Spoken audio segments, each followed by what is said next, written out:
And now our final speaker before the lunch break or the next break is Vibeke Lubanski. Good morning, no, good afternoon, Vibeke.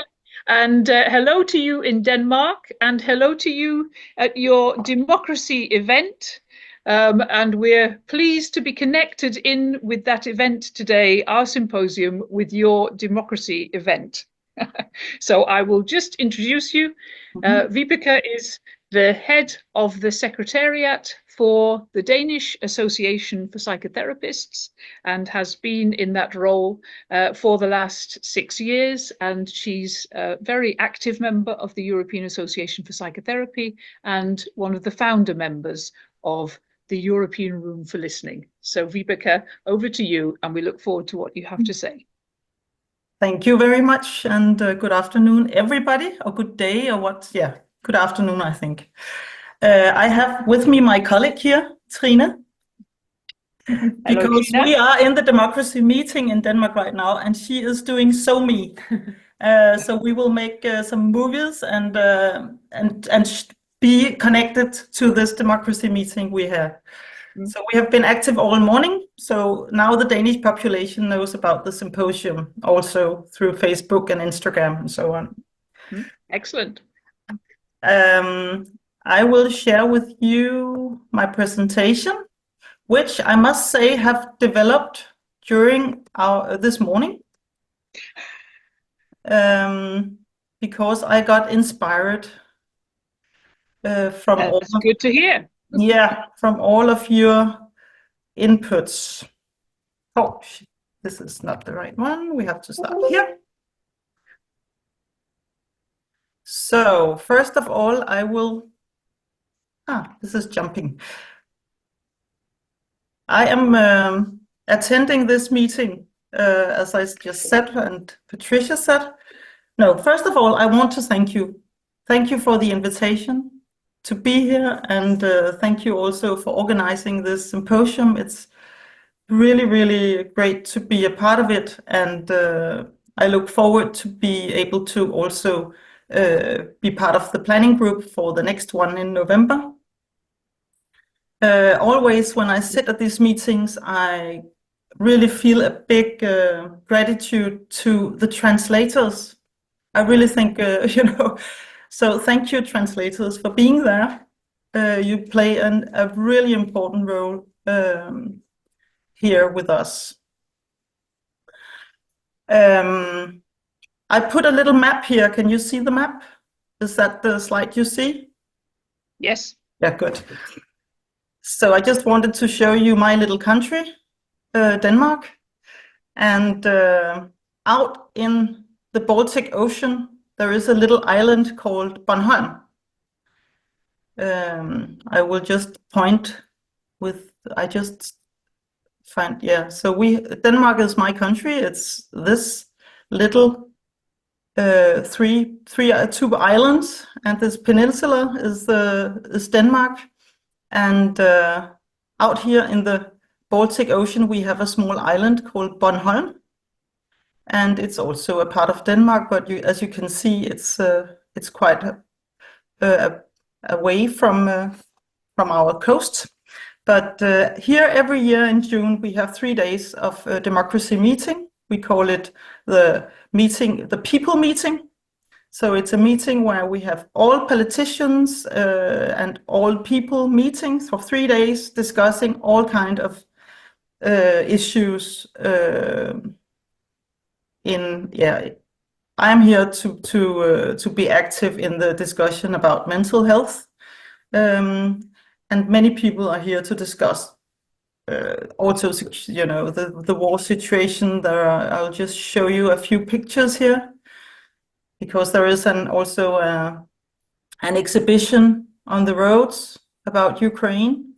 So when people walk around, I will just tell you that you are very present here as well. There's a lot of talks going on how we can support you and how we can develop the cooperation and strengthen the work together with Ukraine and Georgia and that part of the region, the countries that want to be part of the European Union, and how we can do something to help this progress. So this was just the beginning of my talk. I will come to the subject, but then I was inspired also by Gabriella, who said, "Why am I here?" So I had been thinking a little bit about why am I here? And the reason why am I here is this man. Because my father was born actually in Krakow in Poland in 1936. He left Poland in 1958 as a political refugee, as he said, to be a free person because he could feel the pressure of the Soviet regime.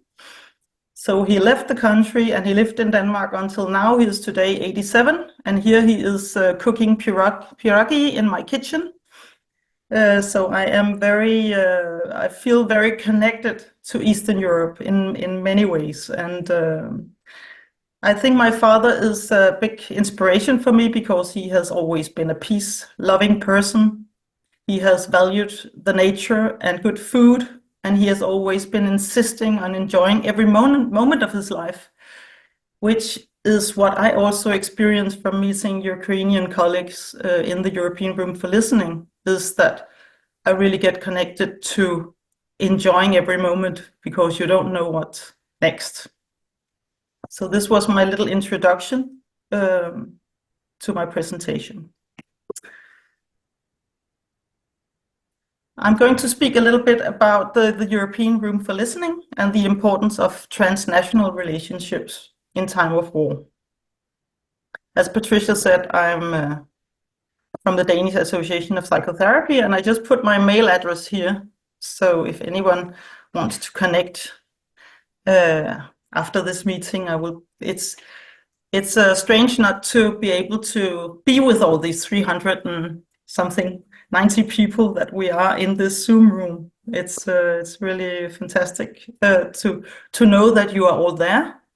But it would be nice also to be together physically at some point. But this is a good opportunity. I put a little picture here. It's from Leszno, and it's outside of Leszno in Poland.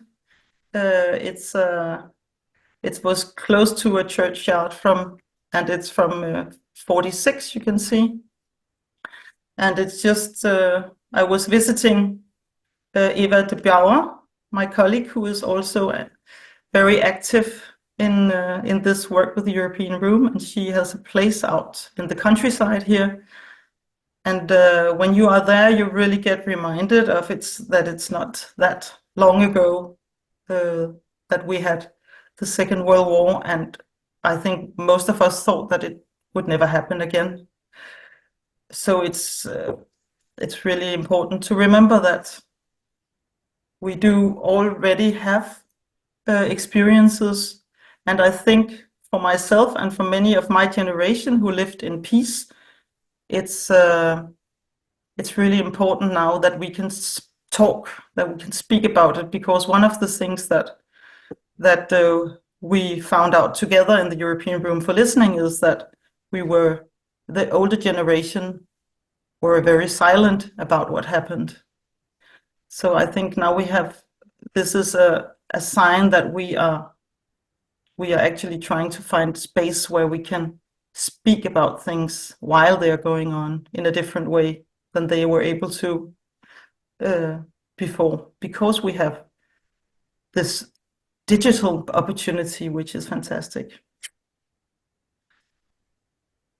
I met in 2023 at the Vienna meeting, European Association of Psychotherapy meeting. I met these wonderful colleagues, Eva de Bauer from Poland is out here, myself and Enver from Kosovo, Albania, and Christina, who is representing France. And then, of course, we have our Ukrainian colleague, Lyudmila, with us as well. But she was not able to be at this meeting. We met and we agreed that we needed to do something more. And Eva was very active in saying that our Ukrainian colleagues, they need to see that they are not left alone, that you are there, and that that they are not forgotten. And we were very interested in doing something. I think that's also what I hear from European colleagues. What can we do? Because we just, where to start and where to end. But here was something that we could do, and we met on Zoom with Lyudmila, from the representative from Ukraine, and what she said was that there was a lot of international organizations coming into Ukraine with a lot of ideas and knowledge, and wanted to help with all kinds of things. And sometimes it was like they were kind of stepping on each other's toes to be able to give something. And there was a little bit of tiredness in this from the Ukrainian colleagues. They said it could be nice if somebody asked us, what do you need actually, before just starting to give. And so that was what initiated this idea that, let's make a room where we listen. Let's open up for a room where we invite European colleagues, and the only job they have is actually to listen.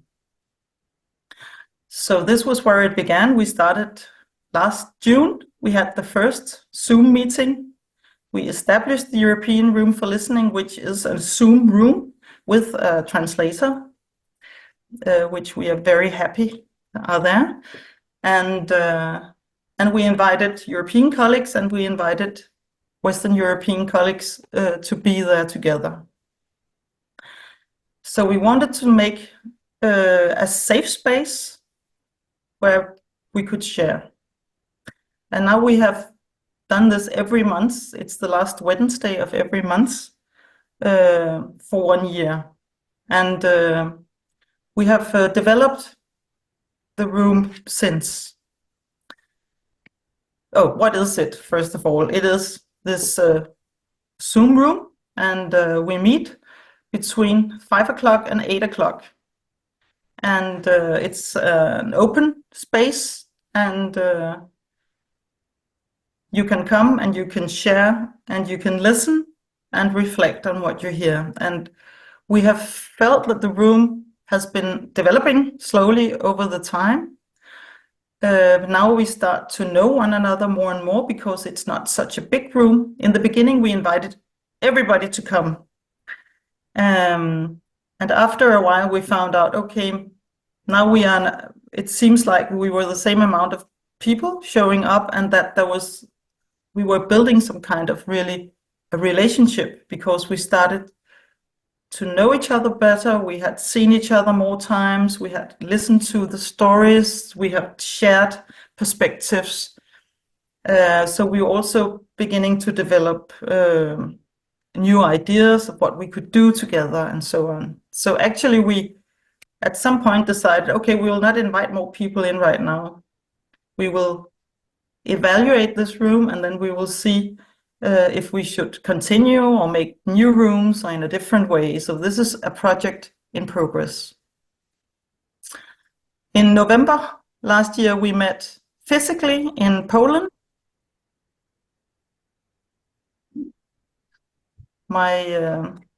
You can see here my cut. Something happened with sorry, something happened with the sound.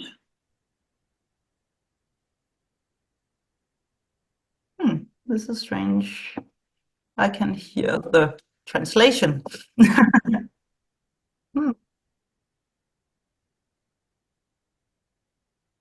Okay. So it's not me. Okay, thank you.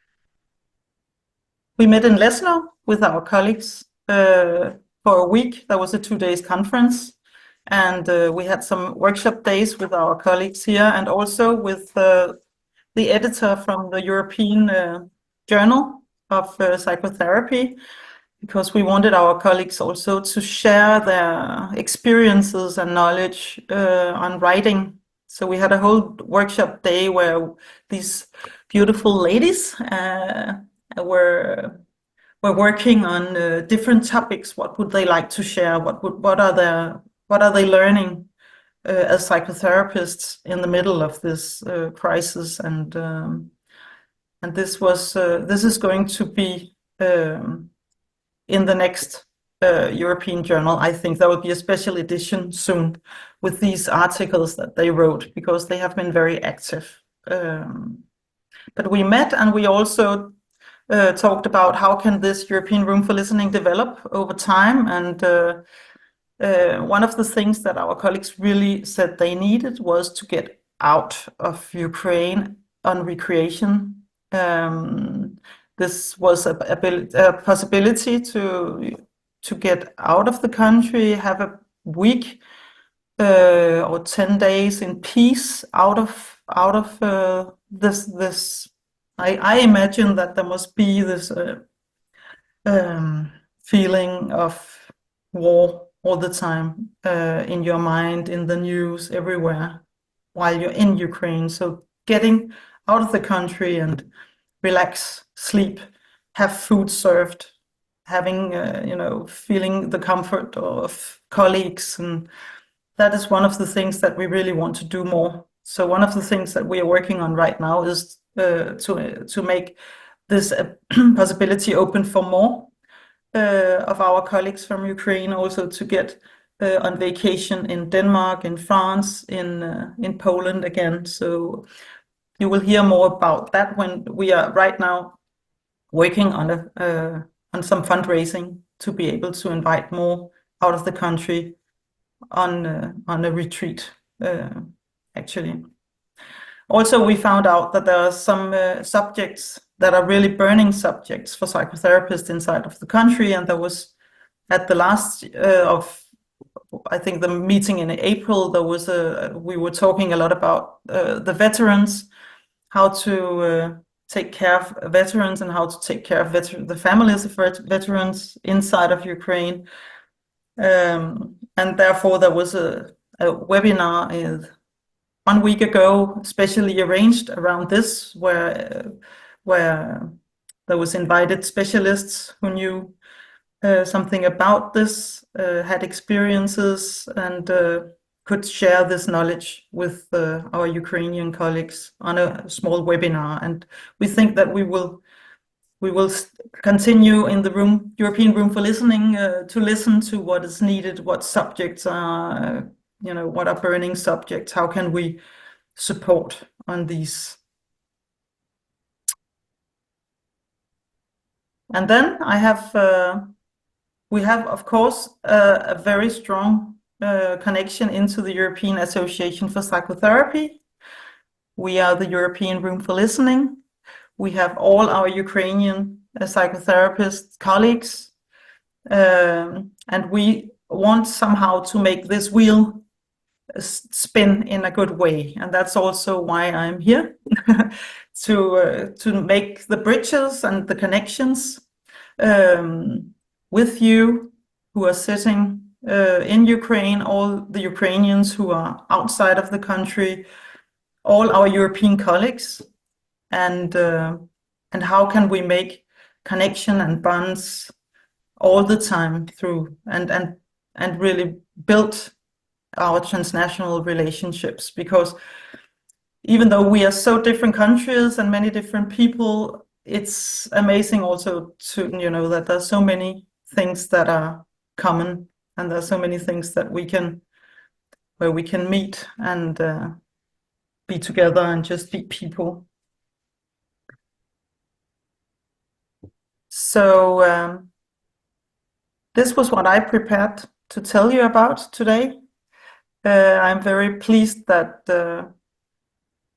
we have this possibility to meet, and we are doing all we can to keep this this terrible situation alive also in our country. I think that is one of the things that I really feel is my why. I want to make you visible and show here at the people's meeting in Bornholm that the crisis is not over, and there's a lot of things that we need to do now and in the future. And in the European Room for Listening, the next step we take now is really to make a longer plan for how to support on a longer time frame, and also to fundraise some European funding to do this. So I look forward to join you and be with you in the future as well. So thank you for the word.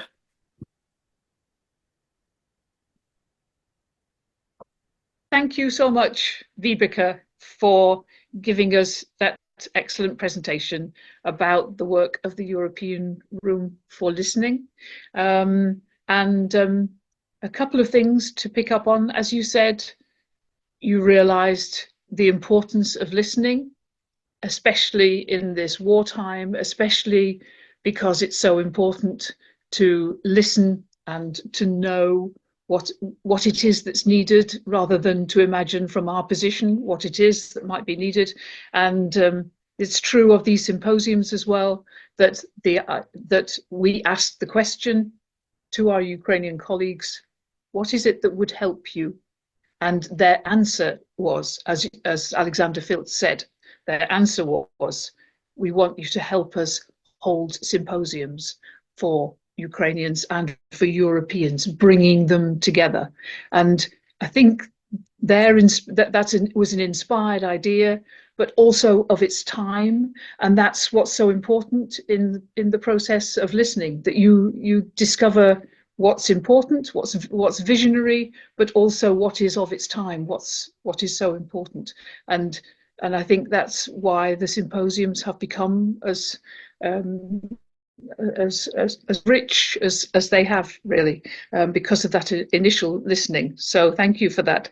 And the European Room is the same. So please, will you just say to everyone, if they wish to join the European Room for Listening, what should they do? You are so welcome to write me an email, and then I will connect you to us and the room. So please, I put it in I guess you will share the presentation, so therefore I put my email there. So please feel free to May write. I invite you to put it in?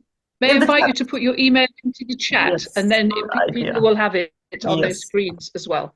And that's then, a good idea. so everyone is welcome, and please join this excellent room, European Room for Listening. Yeah. Oh, and thank you so much. Thank you for very connecting much us with the democracy event today. I think that just feels so appropriate that we're connected in with that movement in Denmark, and with the transnational connections. Yeah. Okay.